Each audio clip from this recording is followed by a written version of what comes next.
Yes, welcome everybody. ¿Qué tal? Tiene que ser el otro. No, porque ahora we have a very special guest. Very special guest. We have to keep a high class. Welcome everybody. Hoy tenemos Jaime Macias. ¿Cómo estás, querido? Very good. English or Spanish? Spanglish. Spanglish. Una mezcla de las dos cosas. I have It's to. so cool to have him here. Yeah, man. You are the first person that is actually in the studio. This studio. Yeah. Good.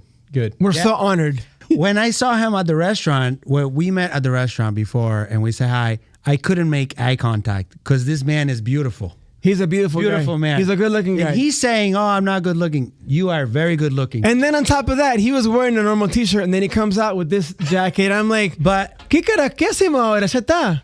Nos vemos como unos zaparrastrosos al lado de este loco. Zarrapastrosos. But just to be clear, we are all married men. I don't think even my mom will agree with the cute part. No, come on. Yeah. Welcome to Soccer is Fútbol, your weekly podcast, and we're here to talk to Jaime Macias.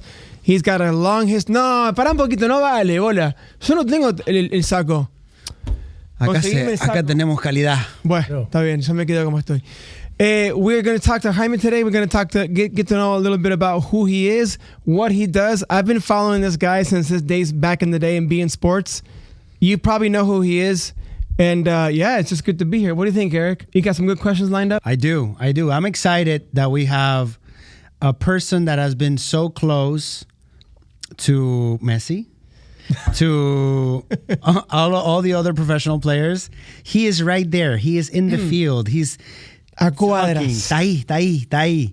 Así que we have a lot to... Sacando fotos escondidas. Mucho que preguntar. We have a lot to talk about. And so we're honored.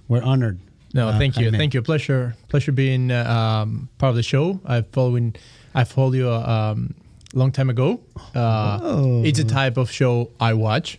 I'm a little bit tired sometimes of the 4-4-2, 3-3-1 deep analysis. Yeah, which we don't provide. So we're not deep at all. I really like the type of show you do. Oh, thank you, man. We know. Thank you. That's great. We're so honored. Y para aquellos que no lo conocen, okay, now give us somebody that maybe doesn't know you. Who are you and what do you do? Give us a little 411 on Jaime. Y pasa el mate. Oh, so my straight line of job description, it's I'm a soccer analyst. That's what I do. Okay. I do it on TV, which makes me a broadcaster, right? But in essence, what I do is analyze soccer. I do it on air. I can do it off the air as I do it also, more on a private level. But it's that's my main job. And what's an analyst? It's somebody that passes the day asking questions in his brain and finding answers to those questions. So nerding out, basically. Nerding out. That's so would you be super nerd? Me encanta. So would you be a soccer nerd? Is that fair to say or no? Yeah, in a way, like yeah. Yeah.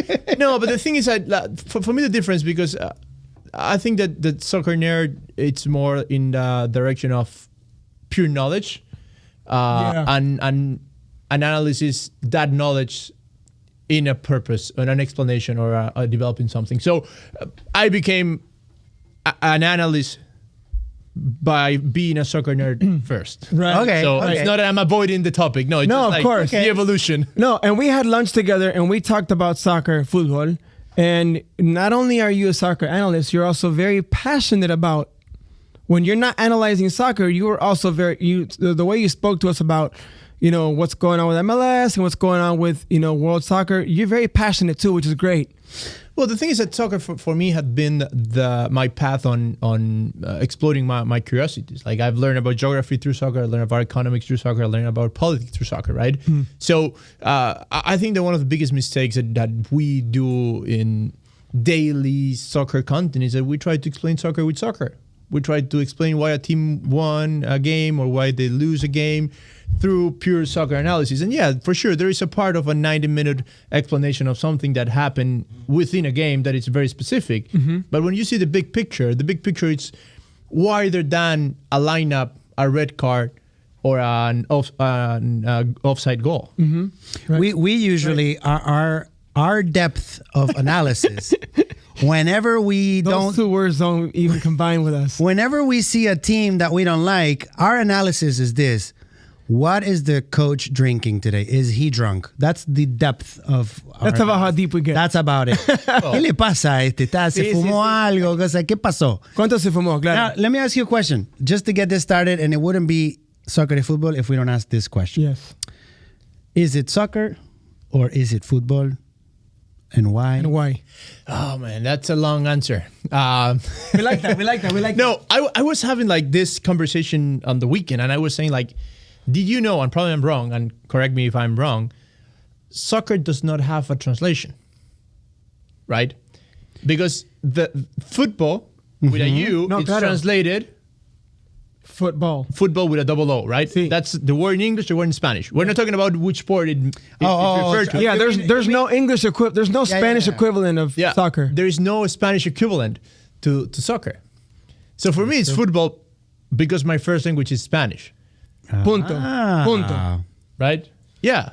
Do you ever get into arguments? Because I know that you work for the MLS. Do you ever get into arguments with people in Apple TV about that are American that think it's literally called soccer? No, because that's the name of the league, right? The name of the league is in English. Yeah. So when we talk about the NFL, we don't talk about the NFL with football with a U. We talk about NFL with football with W. National Football League. But listen to me. There is something, I don't know if you have figured out this, but out of the 29 MLS teams, there are only 2 that have soccer on their name. Most of them have football on their name. Huh. Yeah. It's Orlando, Nashville, and St. Louis. I was going to say Orlando's one of them. Yeah. Orlando, Nashville, and St. Louis, they are the ones that have soccer on their name, soccer club.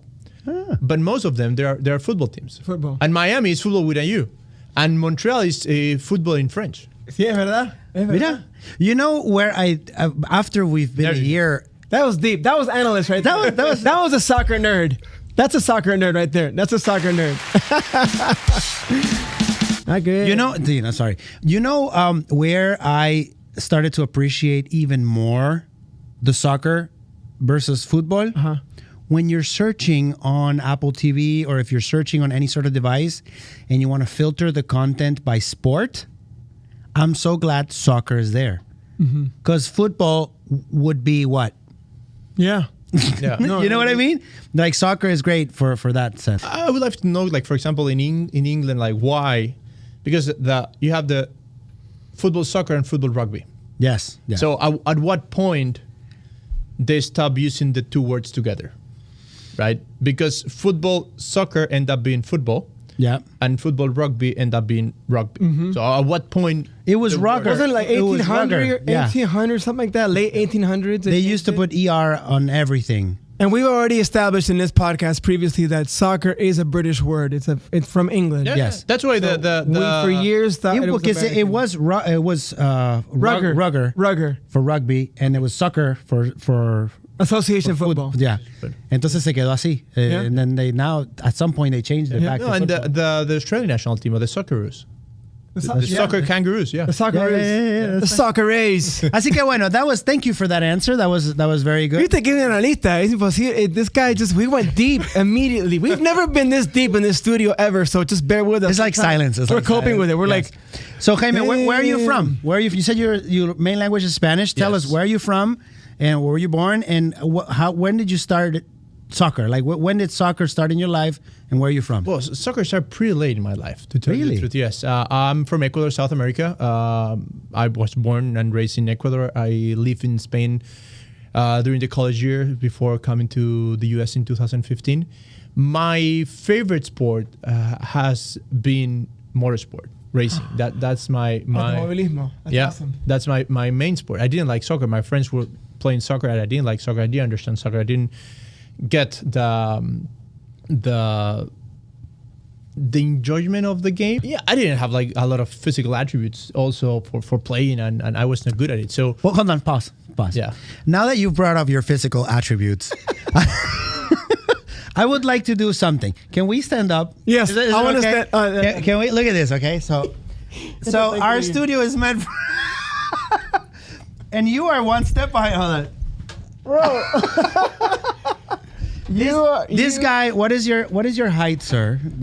In the U.S. in U.S. measurements. in metrics. What is it? Metrics? It's like 6'6". Imperial. 6'6"? Yeah. You're 6'6". Jordan. You're Michael Jordan's. Yeah, it's height. 6'6". I have a picture of the 6'6". I'm gonna show you, because we were in Chicago for one of the MLS games, and we were walking with my play-by-play with Alejandro, and I almost hit one of the parking. No. Yeah. The ones that said like, no, you cannot park a car higher than this size. With your head? Yeah. So being so you just opened up a whole new thing for me. So you being a tall gentleman and that person, now you have to actively be looking out for signs and of height. No. Casi le pega el coso. You were tall enough to hit one of the parking limit. That's crazy. Well, that would be, you would probably be Right, because it's 6'6". you're saying that you have no physical attribute, but you'd probably be a good goalie. Yeah, but you need a lot of something that is very important for being a goalie. That is called coordination, right? Dang. And that didn't come in the package. But it's funny you mentioned it that. was not included. It's funny you mentioned that because we do know from our conversation during lunch that this guy was a goalkeeper, professional goalkeeper. No, not professional goalkeeper. I was on the bench of a professional team one time. For me, that's professional. Yeah. I Well, mean, for you and for a lot of people, because I'm going to tell you something. For me, that was something that a personal achievement. I thought like, okay, this is the end of the line. I probably have gotten farther than why my physical attributes could take me. yeah. So I have the shirt of that game in a frame in my office, but was something for me. And the more I was developing professional, the more it was a big deal for everybody. So I didn't have it even in my CV. Now it's in my CV for sure, because everybody was making a big deal out of it. Like, I mean, that was That's like a huge deal. You play for Emelec? Club Emelec? I didn't play. I was on the bench. No importa. It doesn't matter, man. You train with them. Yeah, I trained with them. It's like saying, you know, if you play in, because you're in Miami now, if you're benched in Inter Miami, you're still part of Inter Miami. When they win the Supporter Shield at the end of the season, everybody's gonna be part of that team, even if you're benched. Sí. So you're a professional. Mira Dybala no jugó nunca y ganó. ¿Y ganó? Exacto. No, he did play a little bit. Una vez jugó nada más. When? That's pretty cool. For the World Cup. He saved the last ball. I know. He did great. He did. Bad example, but anyways. That's pretty cool though. And so you started with motorsports. Yeah. We stalked you a little bit. We did a little bit of stalking, and we noticed in your website that you talk about you were in kart racing. Yeah. Like the actual go-karts. Yeah, my problem with the go-karts is that I at around that age, between 12 and 17, I had the talent to race cars, but I have the body frame of a goalkeeper. So both things were not working. Yeah, they were incongruent. Yeah, they were incongruent. So, but yeah, my goal was I wanted to be a motorsport broadcaster. That was my real goal. But I always saw that as a hobby. I didn't understand how can I do a living broadcasting motorsport as my main job in South America, or at least in Ecuador. But that time Ecuador qualified for the first World Cup, and all this soccer vibes started getting back in 01. Back in 01, yeah, for the 02 World Cup. The 02, and that's how I started getting connected into soccer. But I get more into soccer because by playing with my friends on goal, I was actually, the thing I was good at was saving penalties. Yeah. I think there was So there is coordination. yeah. You know, there was a body frame size with a goal size. So El tamaño del arco. the area cover was bigger, Of course, right? it just took. So at what point? So we've always been curious here about two things since we started, actually. Referees, how do you get to be a referee? Like, do you wake up one day and say, I want to be a referee? What's the career path? Yeah. Like, how do and people that take your career path, which is sports analysts and sports commentators, and just let that be your career. At what point were you like, okay, I enjoy this, I like this could be my career? Like, what made you get there? I think it's very hard to say I want to do this, because it's a career where you need the opportunities to happen, right? Okay. Same as an 8-year-old who wants to be a soccer player. He can have all the will, but he needs the opportunities to happen. So in my case, the first time I went on air, I was 15. I broadcast a Formula One race. It was like a filled up situation. And the thing that it happened to me, and it has a connection with football at that time, or with soccer I was playing, but I was seeing the starting goalkeepers do things that in my mind, I said, like, I cannot do that. Like what he's doing in a training, I cannot do it. Less on the game. So I was already analyzing, like, okay, what's my benchmark? And the more opportunities I was having on the broadcasting side, I was feeling like I can do better. I can do better. Like it was not like just the pure joy of being on air. I was feeling that I have a margin on getting better, right? So that together with the opportunities that we're opening, it makes you push it. I never pushed the football career, and I enjoyed that day on the bench because I knew on the inside I have nothing more to give. I'm giving my 100%. Yeah, you had like a self-introspective moment and Yeah. what can I do next? What's the next step? Yeah. You know. And for me, that's a big problem in a way. And we were talking about this on the car, that I'm always thinking, okay, next step. Where I'm going. ¿Qué where más I'm puedo going. hacer? Yeah. Because you need to be pursuing something to keep moving forward, right? Yeah. It's not just the pure fun of it. And sometimes it's a bad thing because you are not enjoying the moment, and that's something that I'm trying to do every day. Enjoy the moment and not thinking about the next step every step of the way. Yeah. But you gotta find a balance on enjoying but not laying back and letting the opportunities. Not being completely complacent. Right, but I like that you said that you actually enjoyed. You kind of like had a moment where you went outside your body and looked at yourself on the bench, and you enjoyed it. You said, you know what? I enjoy it. Even though I know that this is probably it for me. The end of this chapter. There's something else. And I'm thankful for that, because imagine I didn't realize that was the end of the road. I would be in that bench thinking on, I'm going to get in. Yeah, someday I'm going to get to play. Thinking about how I get to play or thinking about playing. Because I wrote a book, which I wrote some copies for you. And the book title is Tercer Arquero, which is third choice goalkeeper.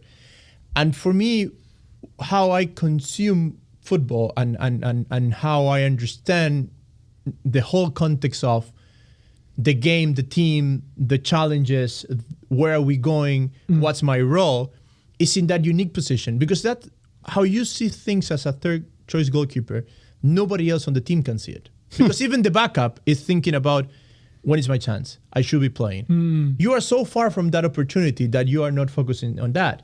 You are the, in a way, ultimate team player on terms of the dressing room. But at the same time, you are learning from everything. When you are focusing on competing, you are not learning.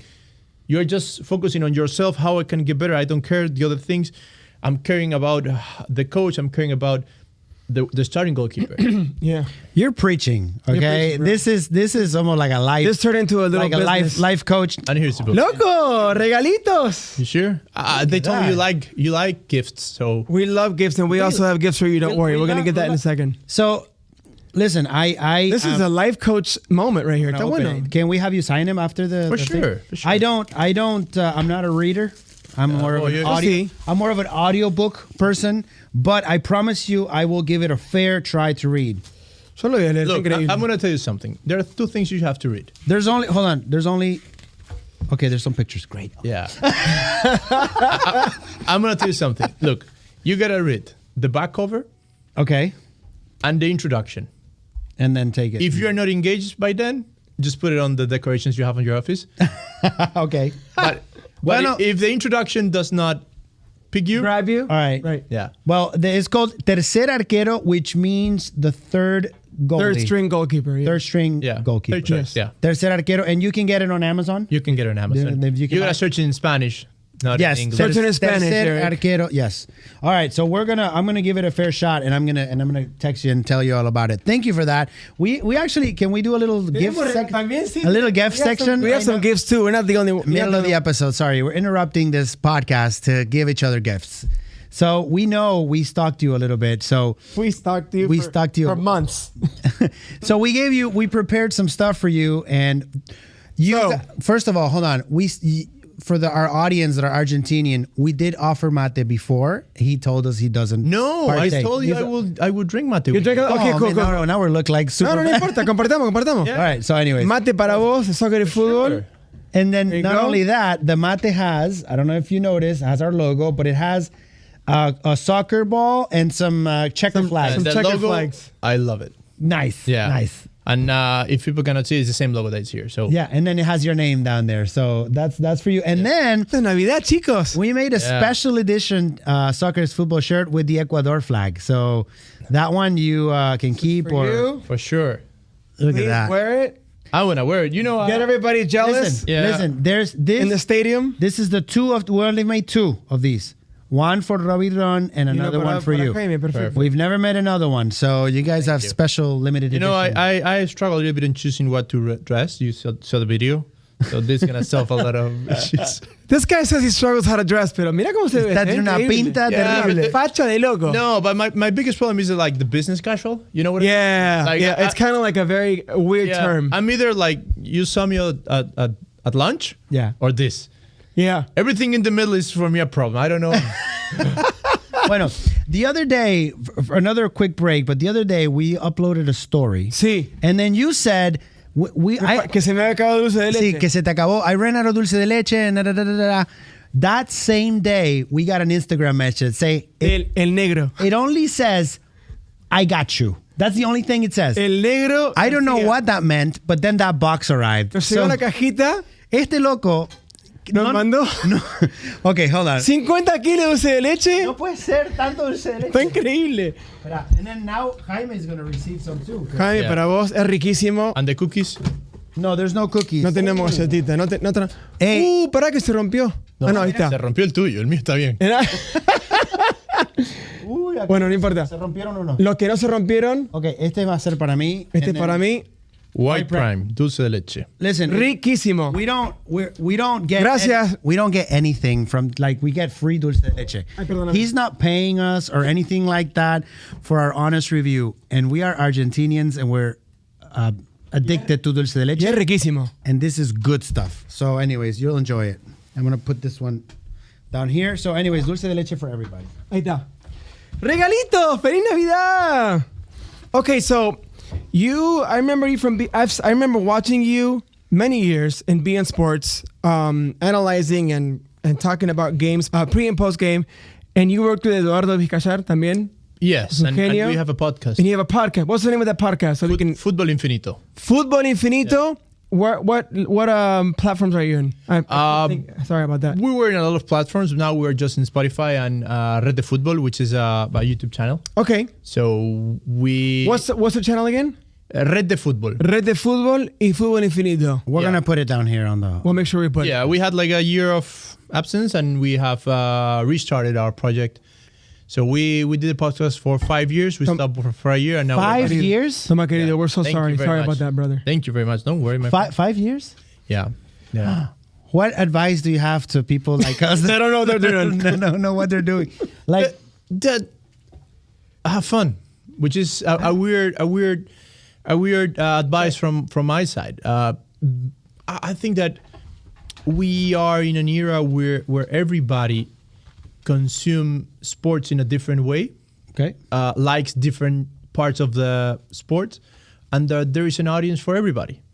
But the more important thing is that I think that we are also in an era, for good or for bad, that we think that we should be heard. okay, And when you're authentic on expressing yourself on how you are or the way you live the sports, that's gonna make a great product. If you're trying to force something you are not, it's gonna fail. Yes. you know, and that's something that I think unites us all at the We end. love it, and we also love being able to have people like you that have an insight into the world of MLS, which is becoming a lot more localized, especially living in Florida. We're in Orlando, and you're commenting on a game tonight, Orlando City. You just asked us before this episode began if you could print out your show notes for tonight. That's pretty damn cool. Yeah. That we're doing an episode with a commentator who we're gonna listen to tonight. Yeah. Watching an MLS game at home. Now, It's kind of badass. so thank you again for coming. Question for you. Okay, we're gonna skip a little bit on your life because we kind of ended as you were starting, but now you are in this phase with Apple TV and MLS. You're full on. That's what you're doing. And before you tell us about that in particular, talk to us about what you have seen because you are moving around different stadiums. Mm-hmm. I want to know about the fans and supporter sections. And the culture that you're seeing in the stadiums, has it changed? Is it improving? What are your thoughts about it? Tell me about the fans in the stadiums. I think that the culture in the stadiums is great. I think that, and probably I'm wrong with what I'm going to say, but if you see it, a macro of the professional sports in the U.S., the fan base are very local driven. Okay. Their priority is their team, not who they are playing with, right? And I think that in a way that's authentic, and I think that it's great because we are in an era where you go to some European stadiums, right, and you don't see local fans, even though the stadium is full. So A lot of tourists coming in to watch the team. Yeah, so sometimes we make a mistake and say like, oh, that 8,000 capacity stadium is full, they're fans and passionate, but then when you listen to what they are chanting, that's not that big. Right. Because they are not local fans Right. full in that stadium. It's a small section, right? Here That's true. in MLS, what I like is that you go, it's a 30,000 stadium, it's packed, and it's passionate during 90 minutes because there is an identity. And for me, that's something that it's hurting global football. In the you big said leagues. it's hurting?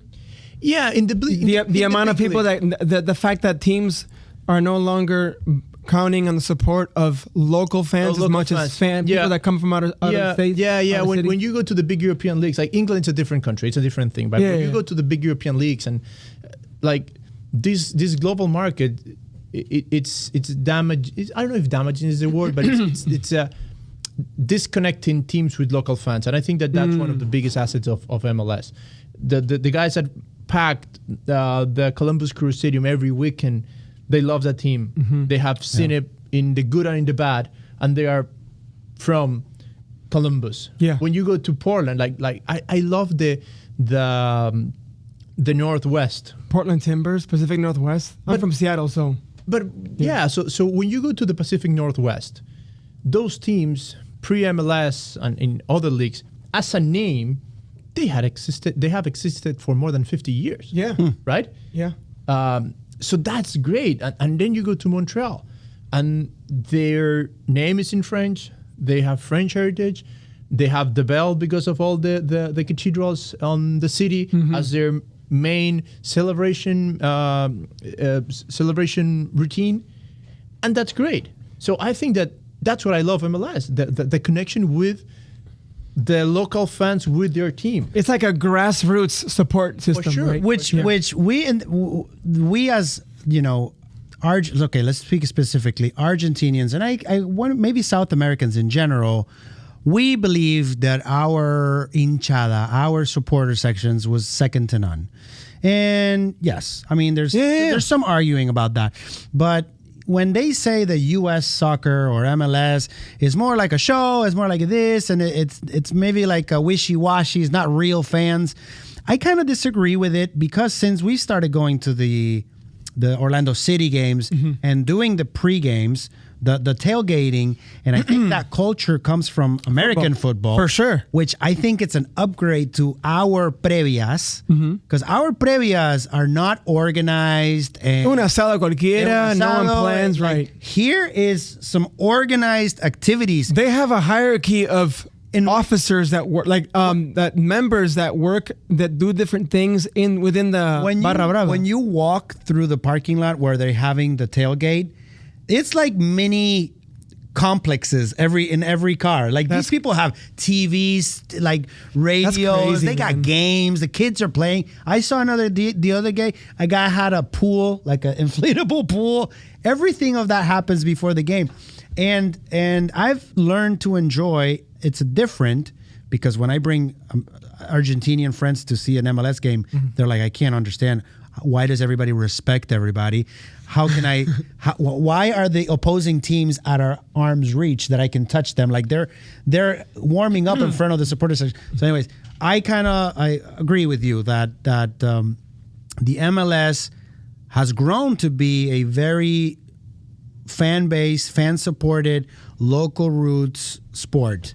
No, I completely agree. And the thing is that because apart from New York and LA, you don't have two teams in the same city in any sport. Well, Chicago have the White Sox and the Cubs in the baseball, right? But they're the only exception from LA and New York. Yeah. Sometimes we relate our hinchadas more than what happened on the game on how much they crash outside. So if you don't have same city teams, that's not going to happen. And we all know that bad news cover the world faster than good news. Yes. Right? Of course. Yes. Of course. So Yes. all the relationship of how passionate our fans are is because of things, not good things happening Yeah. on the Bad field. things associated with that. Yeah. Yeah. Por supuesto. Of course. Of course. And even here when Miami comes, which by the way, Capi, todavía te estamos esperando en Miami. You're not showing up. Anyways, little parentheses for Messi guy. He's never come to Orlando yet. All the games. Nunca va a venir. He's always something happens. The amount of money these people have spent to see Messi and he doesn't show up. We're so sorry. Anyways, we have a big rivalry with Miami, Orlando. Yeah. And even in those games where you see all the pink in the purple stadium, you see all the pink. Man, there's no fights, there's no sense of danger. And I don't know if that's a good thing or a bad thing, but I mean, yeah, I mean everybody. The only time we saw fights in the United States was Copa América. I mean, it's true. And it was South American. Porque éramos todos argentinos. Eran todos sudamericanos, claro. Lamentablemente, no hay otra. So, okay. So going back to now, we focused on the fans for a second. Give us some stories, man. Give us some stories. I want to know the weirdest thing you've encountered. Okay, weird. Like We'll go weird the weirdest thing you've encountered commenting on a game. You've commented on a bunch, because I could ask you about Formula One, which you've done before too, and Indy 500. But what's the strangest thing you've seen commenting during an MLS game? Oh, That you guys are like, what? What was that? MLS, or you want to open it up? Because this guy has done. He's done all over World Cups too. Yeah. Just fútbol en general. No, there are some. Go ahead. We're not gonna judge you, bro. Just don't say the organization. Just No. It was cynical. Like that's.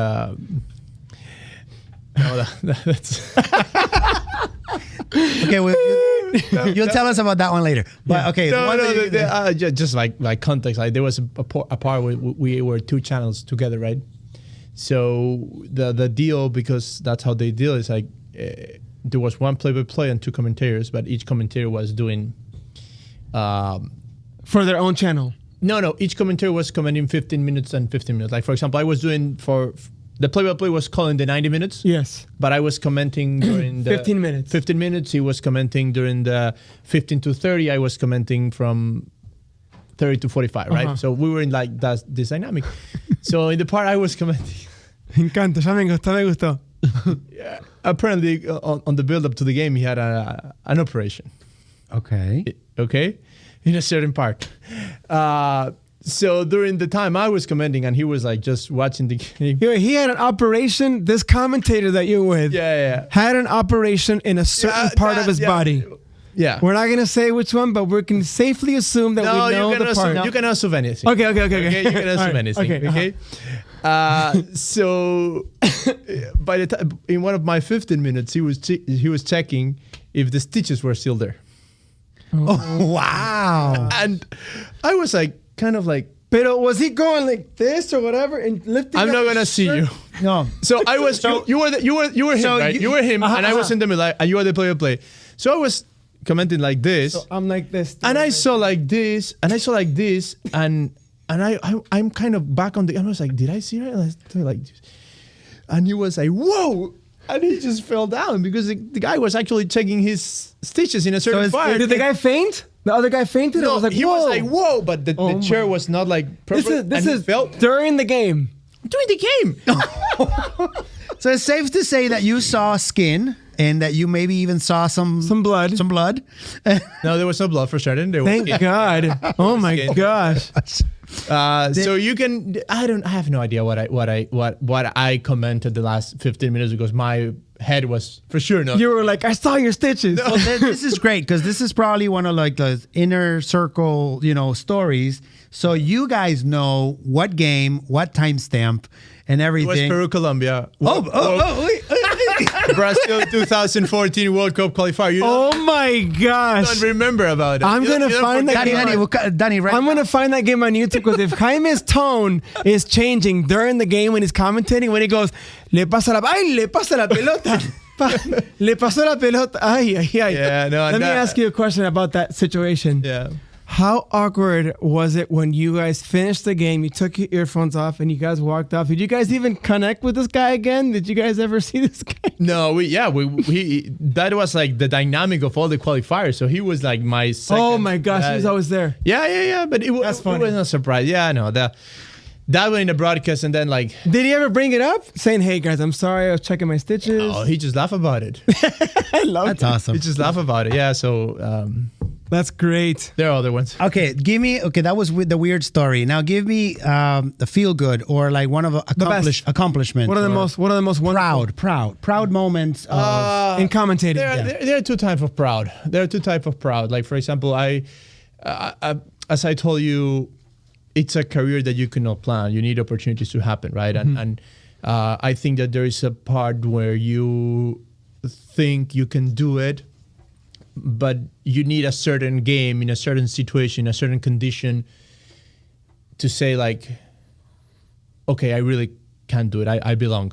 I belong to this place. And for me, it was a game that probably a lot of people would not remember was the playoff for the Russia 2018 World Cup, Australia, Honduras, right? So there were two teams completely out of my knowledge, right? I have never in my life have commented those two teams. The broadcast was at 3 a.m. in the morning. The preparation was kind of like, okay, Australia, how do you prepare a game from Australia to be called from the other side of the world? Yeah, you're in Miami. I'm in Miami and all that. Like, I think I have never been that prepared for a game.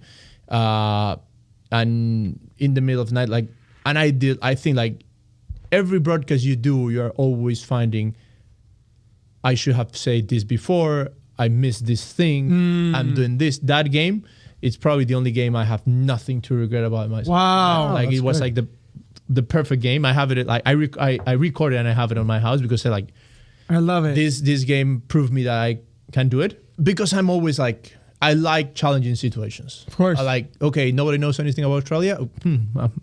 I'm going to be the one who's going to step up. But because I have this mindset of taking every opportunity that appears, and that was an opportunity, but then it ended up being like perfect. So, and I think love it. I have never walked out of a booth with that feeling again, probably because now I know I can do it.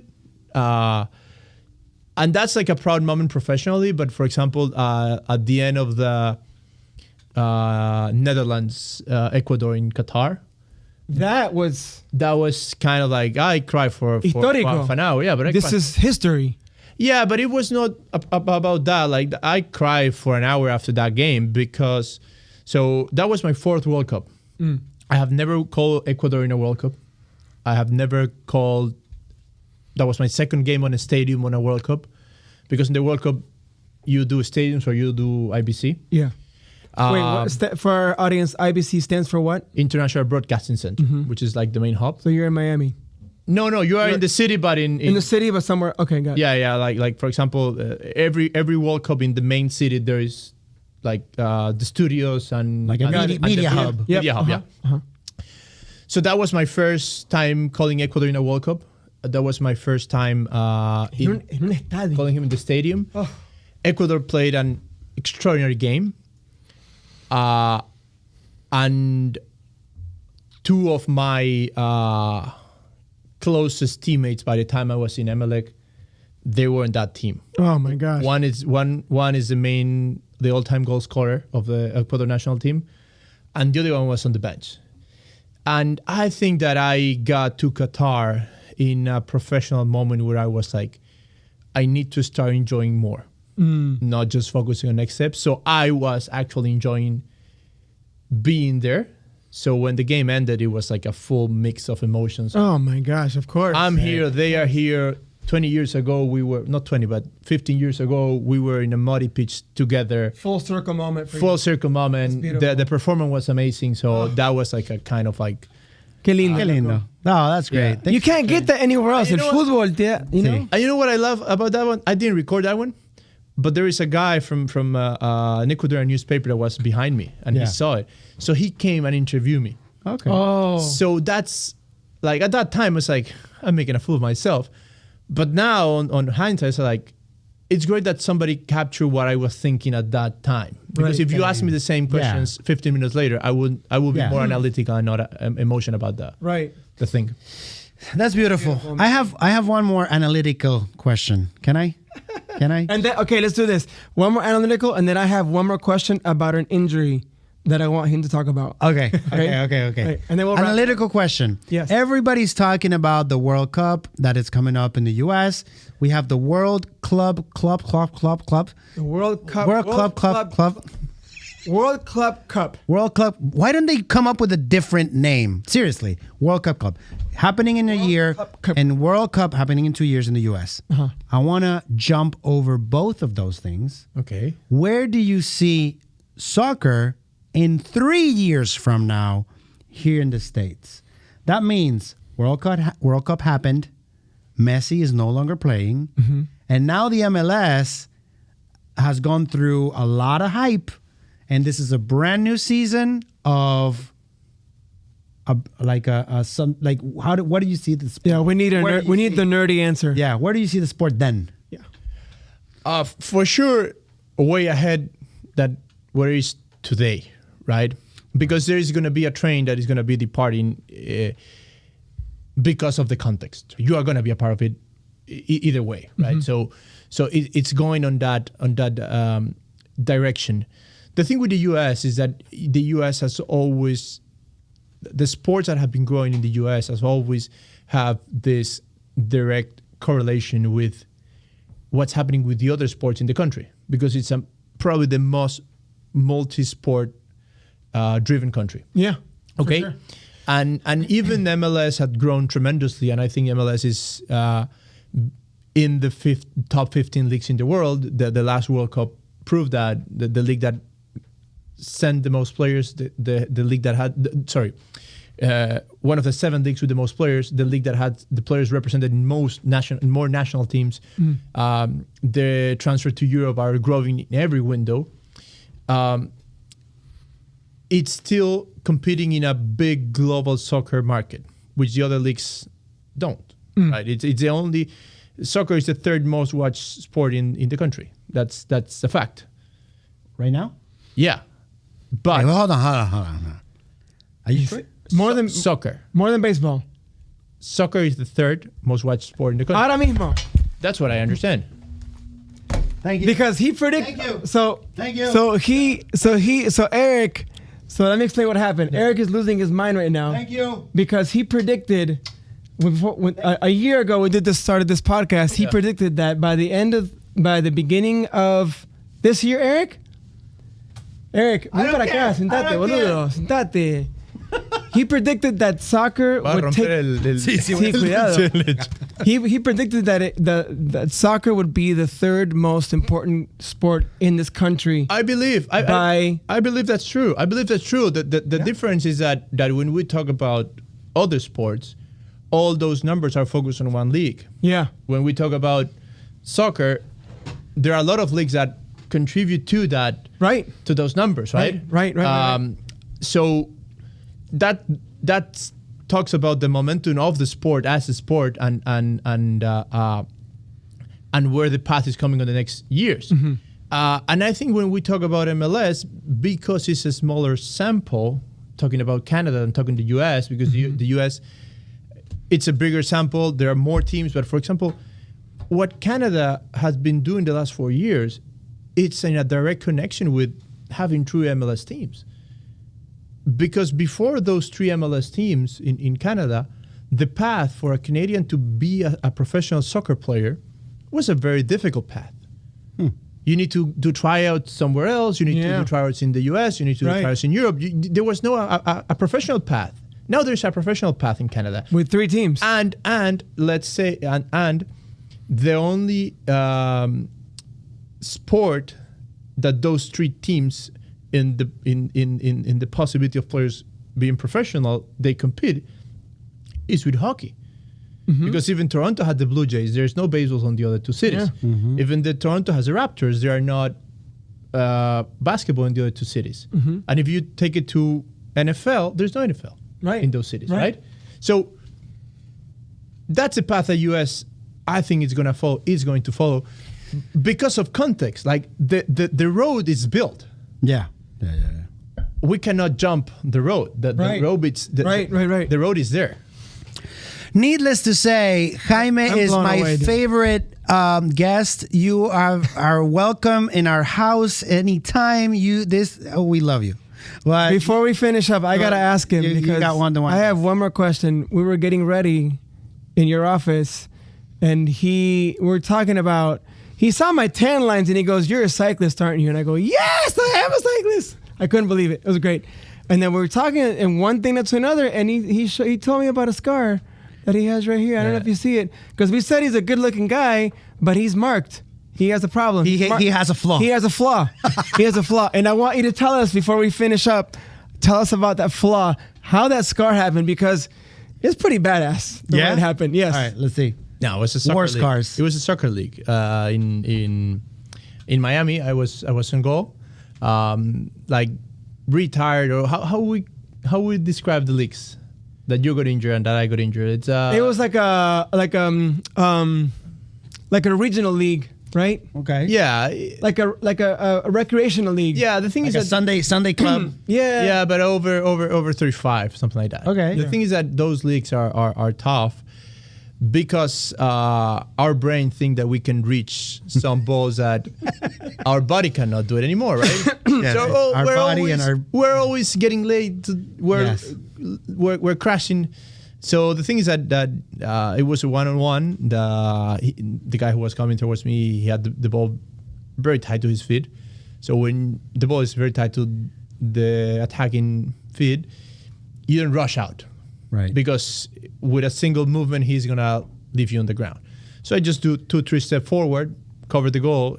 His only chance was to shoot cross me.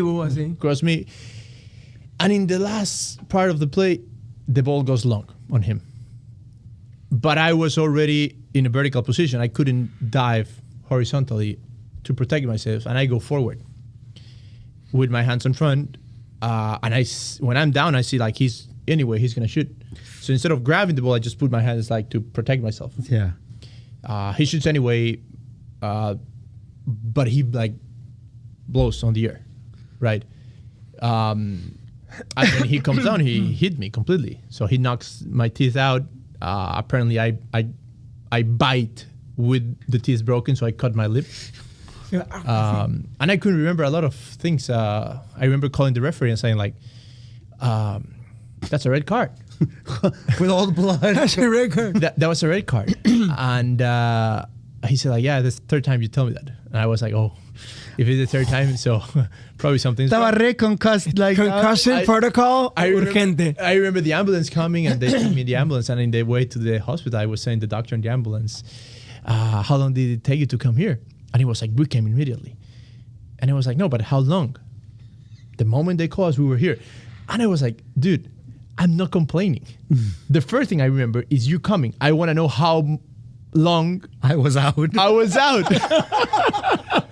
guy thought I was like complaining about the time he took, and I was like, "No, I'm the opposite. I want to know the time." You were frame." gone, dude. You were gone.